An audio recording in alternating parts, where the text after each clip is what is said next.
Welcome to the Recruitment Startup Podcast.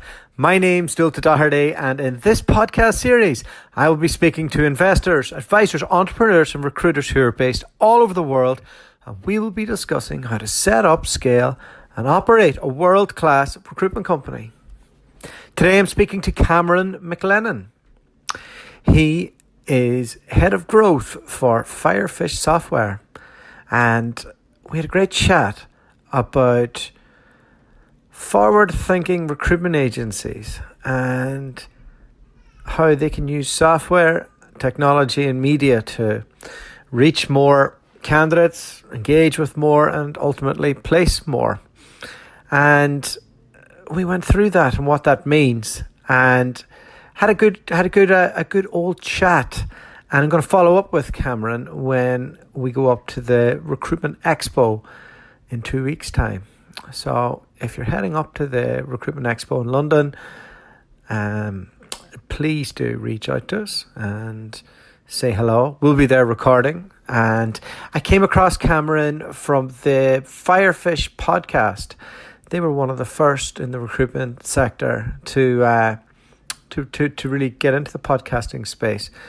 And it's a great wee podcast that they do. And so it was really great to get Cameron on and speak to him and go through all that stuff that you guys need to know in order to get with the times and use technology as well as traditional practices to make more money and make your lives easier.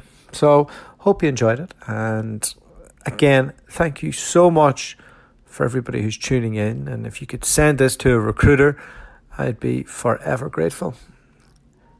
Good evening.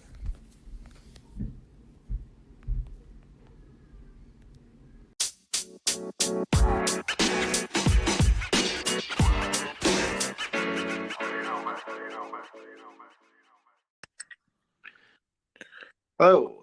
Cameron, how are you? Good, thanks. You? Yeah, very good.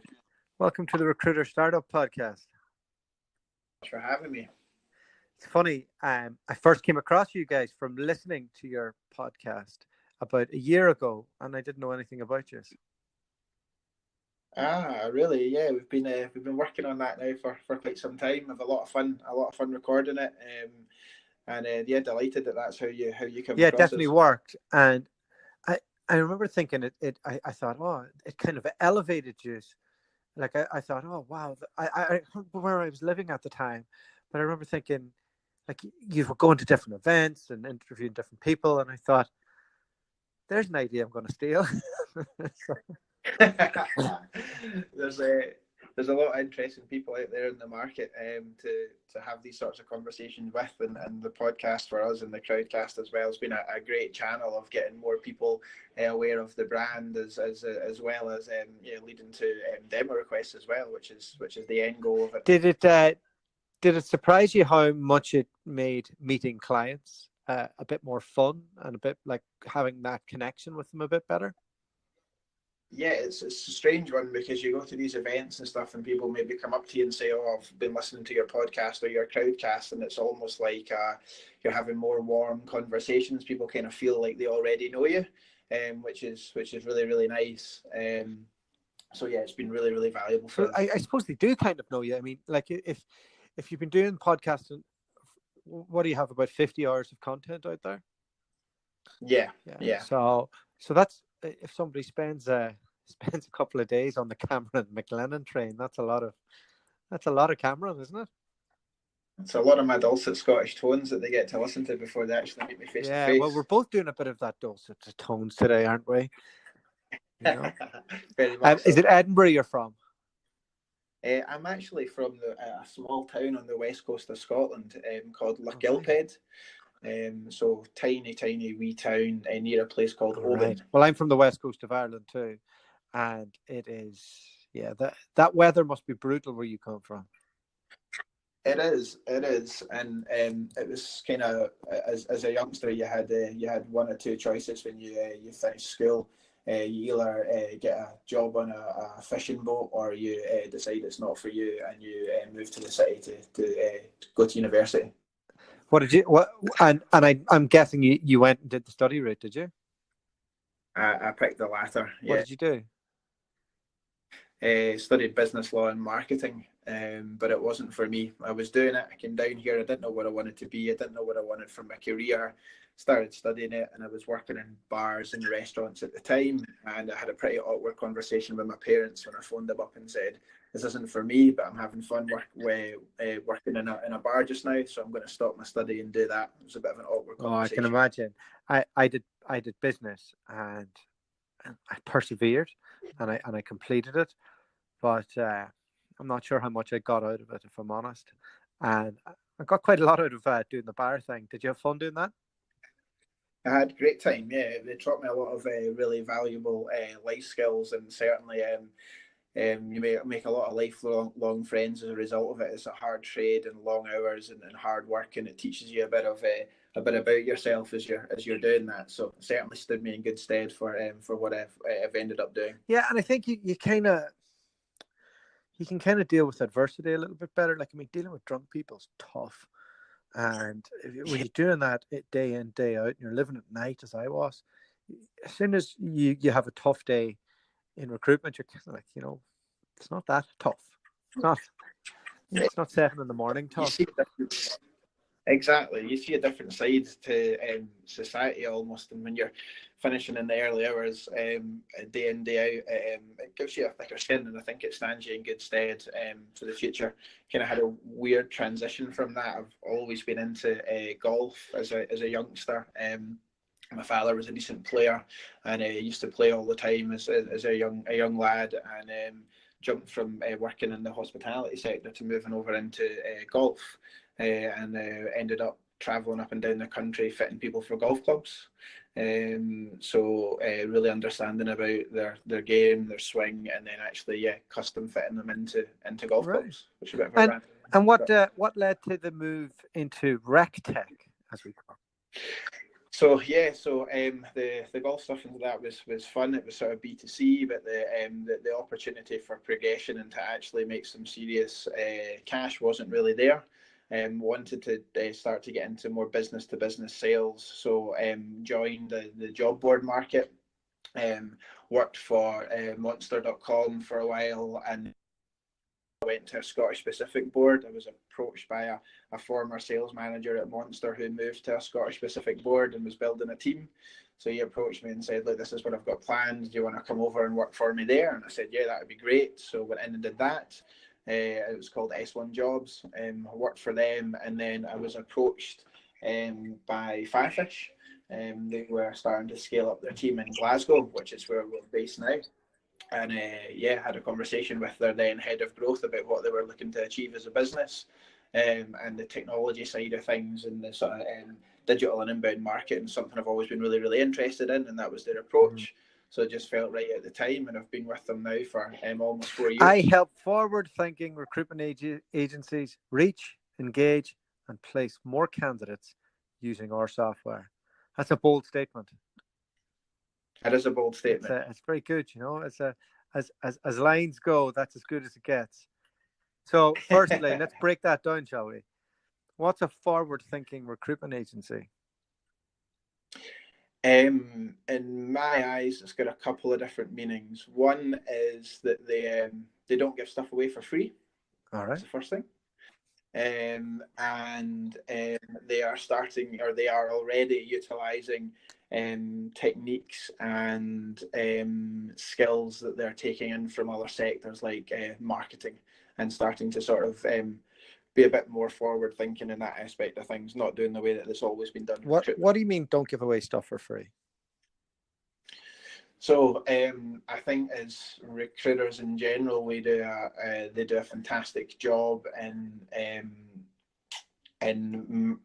managing things day to day for their clients, working their jobs. But there are lots of things that they'll do in that that they give away for free. So things like employer branding, help with employer branding, profiling jobs, advice on referral schemes, advertising, copywriting, broadcasting on social media, talent pooling, offer management. All these types of things are challenges that in-house teams are having and actually willing to pay for. And the smarter agencies and the forward-thinking agencies now are starting to commoditize this stuff in part of their offering in a way that is allowing them to actually charge for this stuff. People who are maybe competing with 10 to 15 other agencies on a contingency basis will probably be giving away some of this stuff for free with no guarantee of a fee. So are you suggesting that the forward-thinking agencies are 100% retained in what they do? Not necessarily just 100% retained, but I would say that the majority of the ones are retained or exclusive and actually starting to charge for everything that they do, rather than just it being a fastest finger first and a bum in a seat type race. Okay. So we're almost becoming media and marketing agencies that also recruit. Yeah, totally. I mean, a lot of the clients that agency owners, agencies out there will have internal teams whose sole job is to try and reduce agency spend, but they have other challenges inside their business around about the things I've just mentioned. And I'm starting to see more and more of agencies now starting to partner up with them in those things and give them advice, help on a more of a consultancy basis, where they can then go ahead and start to justify having these conversations for annual agreements or retained assignments and that sort of thing. I mean, this must be a small percentage of the marketplace that has those skills, because it definitely wasn't my experience of working in agencies. Yeah, it is, and it's but it's starting to change. I mean, this time a year ago, you could have sort of given you the people on one hand who were doing this sort of thing, and time again now we're speaking to new agencies on a daily basis who are already doing this stuff. And there's definitely a shift in the market now to starting to commoditize this and think about it slightly differently, which is exciting. Yeah. It's. I think we've a lot more to give. Marketeers would argue with you that, like the likes of Gary Vee, he would say, "Give it all away for free." Yeah. I mean, someone like Gary Vee will come out and say something like that, but at the end of the day, he'll charge through the nose for his consulting services. Yeah, he can get away with saying it, but if you're competing with other agencies out there and you've got contingency jobs on with 15 other agencies, and there's with no guarantee of success, it can be quite a difficult way to scale your business. And that sort of concrete recurring revenue is an easy way to start to build your business and drive it forward. So the next part of the sentence, you have forward-thinking agencies engage. How do you as a software platform help people engage the right people? I suppose for anybody who's listening, we haven't explored your software. I don't know anything about it, so this is just all off the cuff. Yeah, so I think on the engagement side of things, it's about making sure, given the capability for you to be giving value to your candidates at each stage of their career as they progress through. So we have the capability inside the solution for candidates to be able to specify what types of things they're actually interested in, how they want to be engaged, how often they want to be engaged. And it's almost kind of like, if you went onto Amazon later on and you were looking at flat screen TVs, they're not going to send you an email tomorrow about a wind-up radio.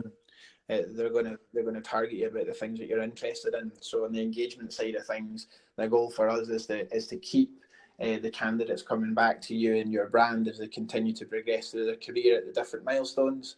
In your example, you might place someone who's a junior recruiter tomorrow, and in 3 years' time, you might end up placing them again as a team manager somewhere else, and then in the future, they might get headhunted and move somewhere else as a director. But it's about making sure that those candidates want to come back to you and deal with you as they progress their career. So we're talking about continual engagement from the candidates. Yeah, I find that it's a very hard thing to do in rec to rec. The window's small for the type of profile that everybody wants, and so many people leave the industry that it's really hard.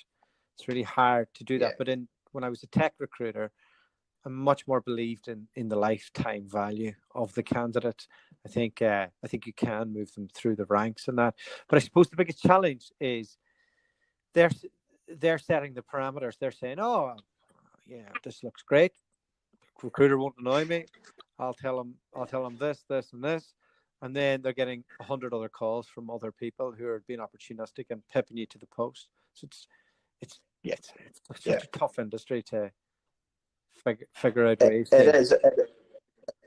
It is. You're totally right, and you raise a really, really good point there. But then, what you're looking to do off of the back of that is use that as an excuse to consult with those candidates.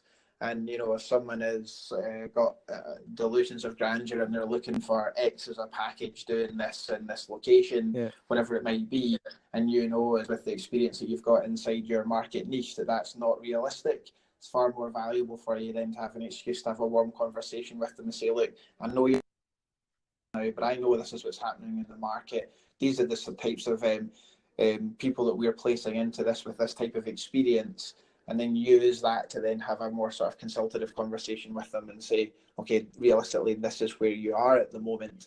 How do you feel about that? Can we represent you towards clients who are looking for this? How far are we off having our own candidate bot that goes out to the market and deals with all these pesky recruiters and potentially applies for a few jobs for you and makes you only have to do the bit at the very end that's necessary to get the job?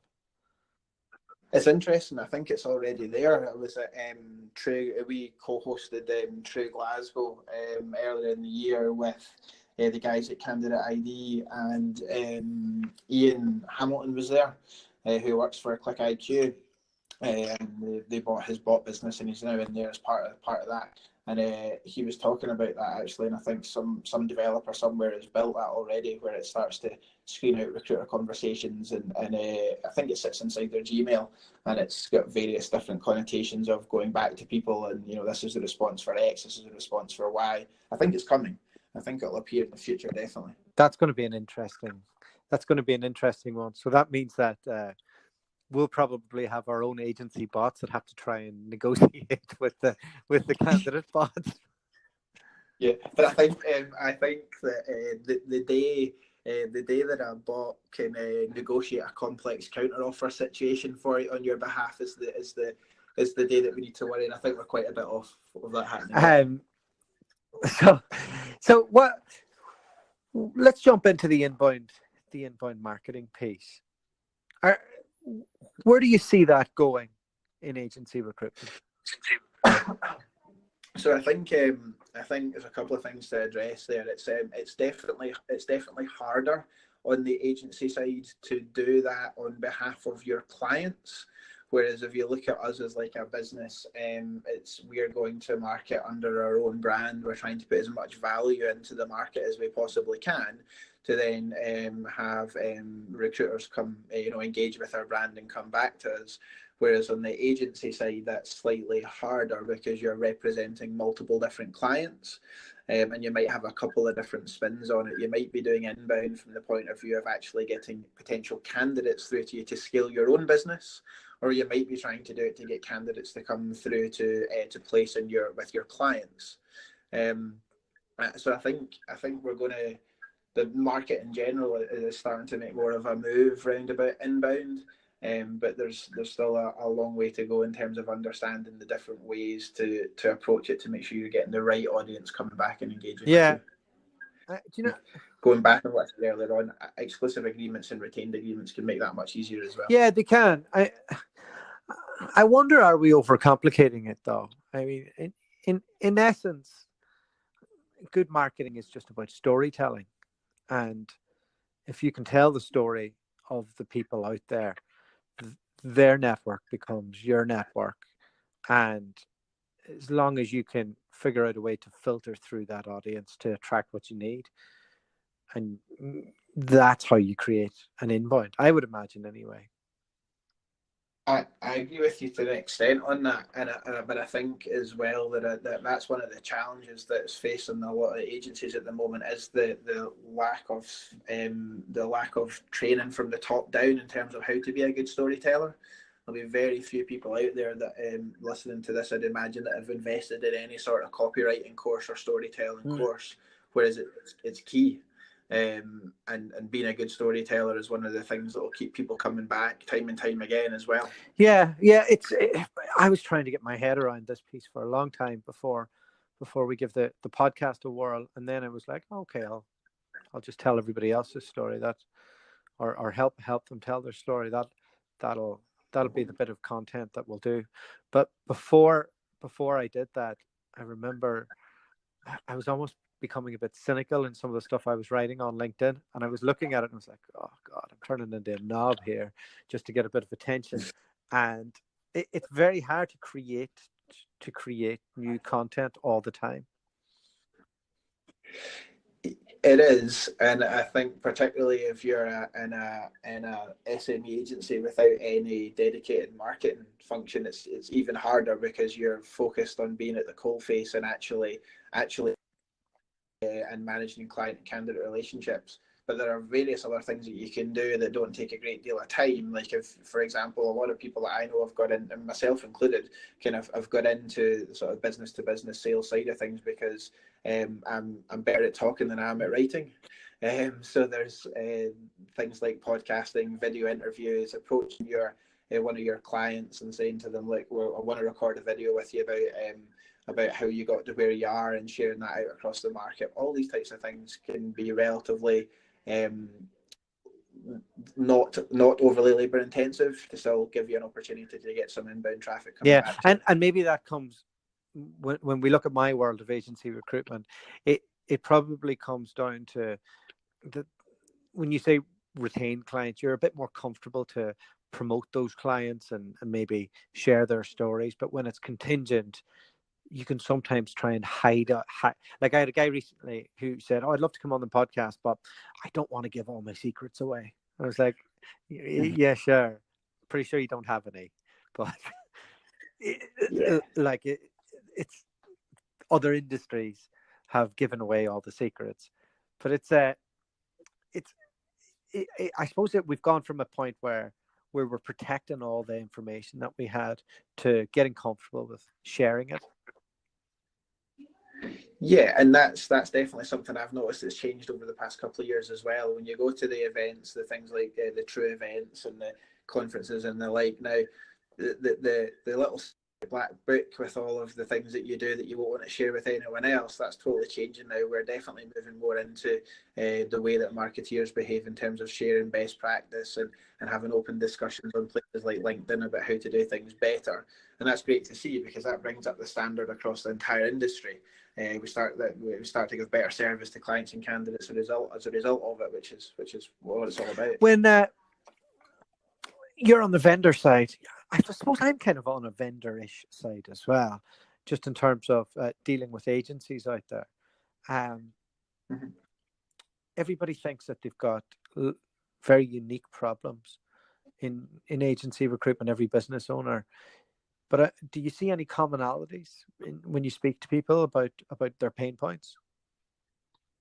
Yeah, very much so. I think that a lot of people out there feel like they've got their own challenges that are unique to them, but there are loads of commonality across the different agency owners that we speak to. Challenges with getting enough quality candidates is the main one. The market at the moment across most of the different sectors is extremely candidate driven, so it's all about being able to get quality candidates as the main one. I think certainly from a process side of things as well, it's implementing good training as well from the top down. It's a challenge that a lot of agencies have when they come to scale. They've had no sort of training involved in any level in their business, which is a real common one that I see now. And it's nice to see that there's a lot of people who are now taking that side of it more seriously. They're putting their team through regimented training, and that's helping massively. Yeah, part of the problem is it's such a high turnover industry with young graduates coming and going in 18 months, and they leave the industry, and then there's the next person who's making the phone call. So it's hard to kind of build that trust and reputation over years to come because the churn and burn and the KPI cycle that we've been running in the past. What do you think? What do you think we can do to reduce the high turnover? Is there anything we can do? I don't know. Like I had Toby Babb on here, and I've quoted what he said a few times. And one of the things that stood out was he puts them through a bit of a school before they become a recruiter. So they have to kind of do an exam, and he's taken that from other industries.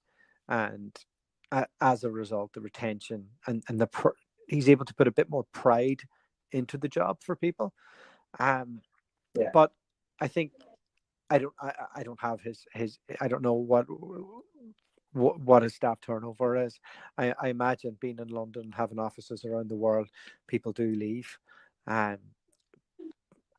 Recruitment companies, big companies that are built to scale, they're on aggressive growth strategies. So, and a lot of them are off S3 principles of, get a young person in there, like make sure the cost is low, hit them on the phone, measure everything, get them training the next person, get them training the next person. Okay, right.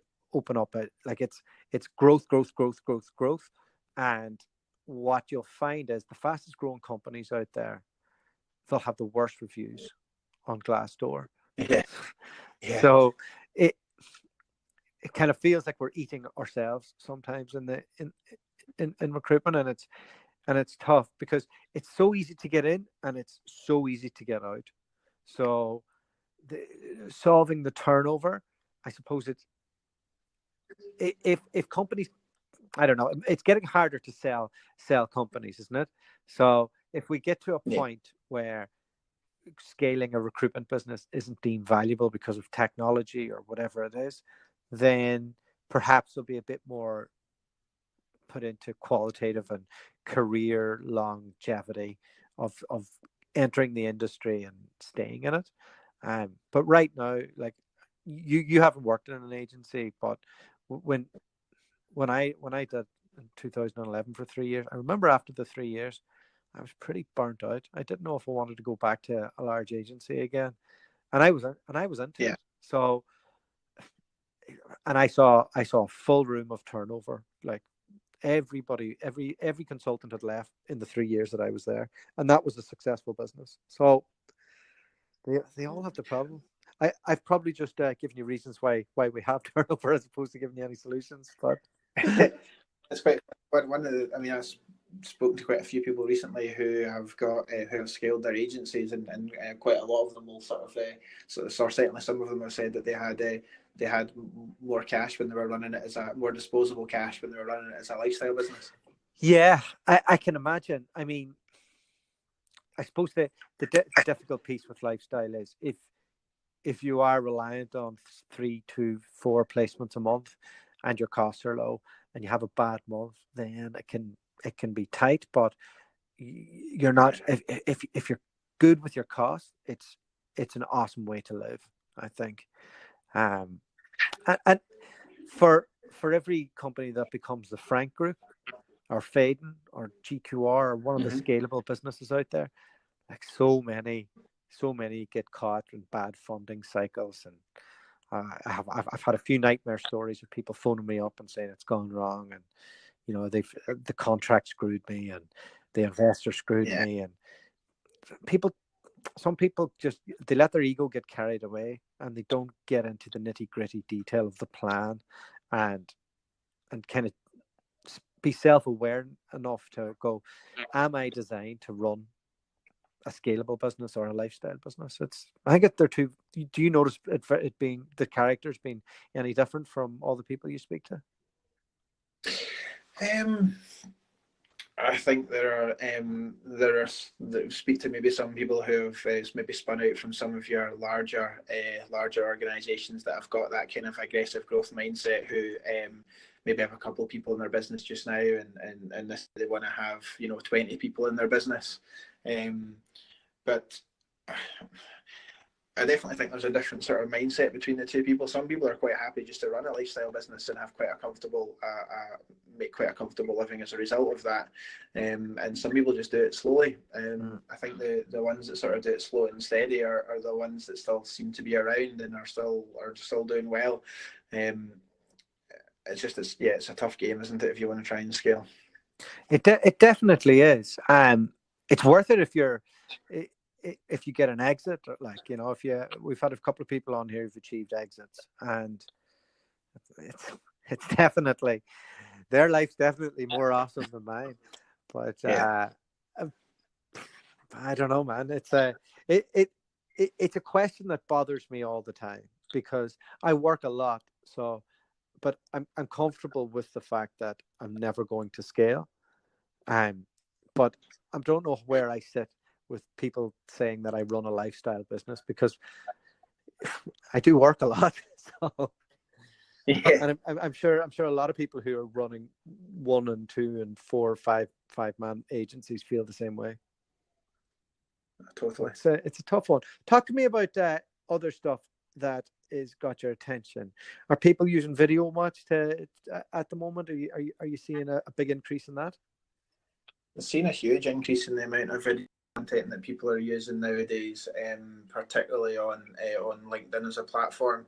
It's something that personally never used to do until about 6-7 months ago. And notice a huge increase in terms of the engagement that we were getting on posts. And again, these are all value-led stuff. It's not, and a lot of the good stuff I'm seeing out there from connections and other recruiters is all value-led. It's not about, I've got this job on, I'm looking for this, necessarily I'm looking for this candidate here. It's about, value to the market on both the client and the candidate side. And I think the way that LinkedIn's prioritizing video nowadays as well is it's given it a big boost. So for us and as a team, we made sort of a conscious effort. So we started doing it about 7 months ago. But about 5 months ago, we made a conscious effort for everybody in the sort of the customer-facing sort of sales roles to be doing a minimum of one unique video a week. And the goal of that is either to maybe reference a bit of content that we've already written. So this year as well, we're making a real conscious effort to try and maximize every single bit of content that we produce across the different mediums. So I think it's a valuable one for any agency owners as well, is like if you're taking the time out to maybe do a video interview with somebody, like what can you do with that in terms of distribution? Well, you can do it on the platform you record it on and have an audience watch. You could put it on LinkedIn afterwards as a recording. You could take that and convert it into an MP3 and then put it on podcast platforms. So yeah, you can chop it up and put it on Instagram and put it on Twitter and put it on Facebook, can't you? Yeah, so if you're under time restraints, you can make one bit of content go a long way. And I think for, business owners in the SME space, sometimes that's a huge challenge for them. And certainly as a business for us, we're trying to make sure that we're squeezing as much out of each bit of content as we possibly can. I'm going to hire a freelancer to do all that for me. That's part of my projects for this year, to do the repurposing, that is. Yeah, it's a great idea. Because we're the same with video, so we haven't really done it as much yet. I steal a few things here and there and repost it and put our brand on it, but you might have seen some of them. But I think our plan is we're booked now to go to New York, so we're going to go to New York and video a few clients and candidates and people who are out there and document the experience, what it's like to be a recruiter over there. And then we're going to assault every social channel possible with it. Tell me this, are you going to the Agency Expo? Yes. Are you going? Which day are you going? I'll be there both days. Right. Well, why don't we finish this conversation there, because I'm booked to go in on the Thursday with Charlotte, and we are going to bring a camera and we're going to bring some podcast equipment. So maybe we'll have a quick hello and finish it up from there. That would be absolutely awesome. I'd be delighted to do that. All right, great stuff. And it'd be good to get into the whole circle and see how those expos work. I think I was very much on the outside the last time, and now I've interviewed so many people that are going to be there that I probably feel a little bit more part of it. Yeah, I think it'll be a great event this year. A lot of good people going, some really good talks as well. That'll be really interesting. All right, Cameron. Well, thanks so much, and we will catch up. I suppose that's next week, isn't it? Or 2? It is. It's 2 weeks. Yeah, 2 weeks. 2 weeks today. 2 weeks today. Awesome. All right, man. Well, take it easy. Thanks very much. All right, pal. Catch you later. Thank you. All the best. Have a good one, mate. Cheers. Thanks. Bye-bye. Bye.